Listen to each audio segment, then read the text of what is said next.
Tiesto, let's get down to business on BBC Radio 1. Right on the way, we've got an important game and question to ask you.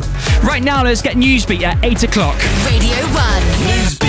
A winning start for England, and all down to this guy. Gotta say Bellingham, haven't you? Absolutely have to say Bellingham. Yep, Jude Bellingham, who headed in the winner in England's first Euro 2024 game. They beat Serbia 1-0. He's got everything for him. He's the boy. He's just...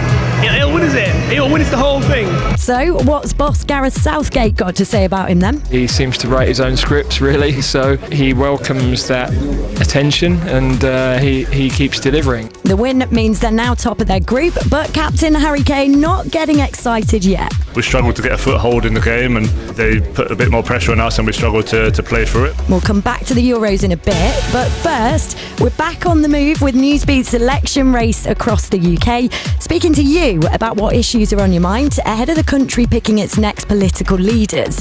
And politics reporter Jordan Kenny is almost at the next checkpoint. Right, let's give you some clues then. It's a city by the River Usk. It's got a League 2 football team and it's the third largest city in Wales.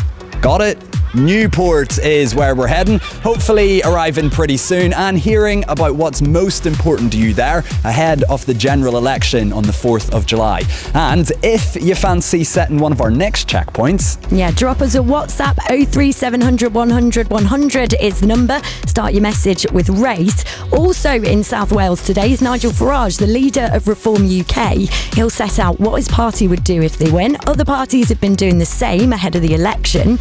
More food has been taken off the shelves over worries it's got the sickness bug E. coli in it. This time it's the plant-based This Isn't Chicken and Bacon wraps that you can only get at WH Smith. More than 200 people have had the illness in the last few weeks.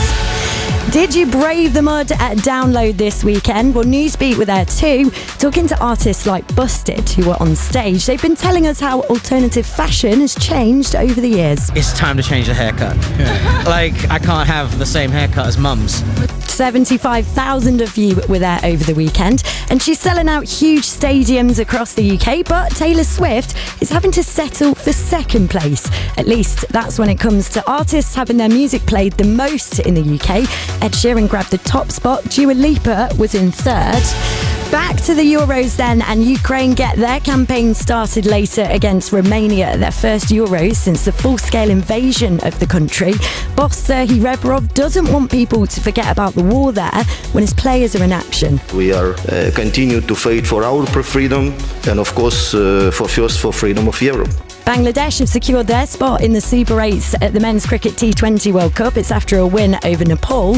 And in golf at the US Open, a dramatic 18th hole win. Sends it forward and in. And he roars with absolute delight. Bryson DeChambeau just ahead of Northern Ireland's Rory McIlroy. This is Newsbeat. It's now 8:03.